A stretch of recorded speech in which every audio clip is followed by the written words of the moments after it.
এত এত মুসলিম দেশ এবং ইসলামের এত এত অনুসারী থাকার পরও ফিলিস্তিনে আমাদের ভাই ও বোনদের জবাই করা হচ্ছে। বোন, আমি প্রশ্নটা বেশ বুঝতে পেরেছি।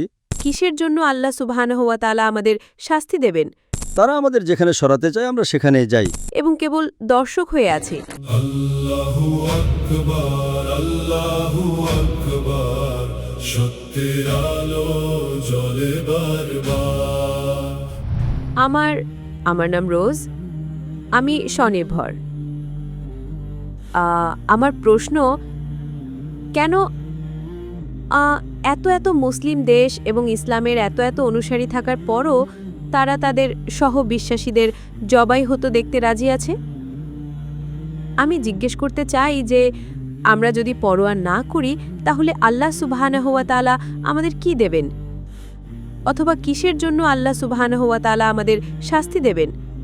কারণ আমরা কোনো পরোয়া করি না এবং কেবল দর্শক হয়ে আছি। ফিলিস্তিনে আমাদের ভাই ও বোনদের জবাই করা হচ্ছে। বোন, আমি প্রশ্নটা বেশ বুঝতে পেরেছি। বোন প্রশ্ন করেছেন যে আমাদের এত এত দেশ আছে, এত এত মুসলমান আছে, আমরা নীরব দর্শক হয়ে আছি। আমরা যদি নীরব দর্শক হয়ে থাকি তাহলে আল্লাহ সুবহানাহু ওয়া তাআলা কি করবেন? আল্লাহ আমাদের পরীক্ষায় ফেল করিয়ে দেবেন।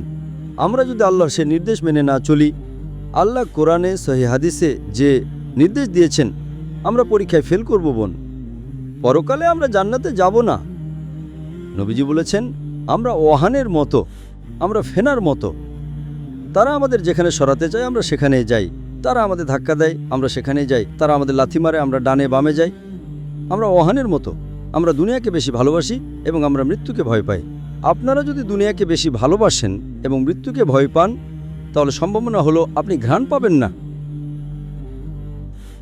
রসুল এবং আল্লাহকে বেশি ভালো না বাসেন, আপনি যদি আপনার পিতা, আপনার সন্তান এবং সমগ্র মানবজাতির চেয়েও আপনি জান্নাতের ঘ্রাণ পাবেন না। অনেক ধন্যবাদ।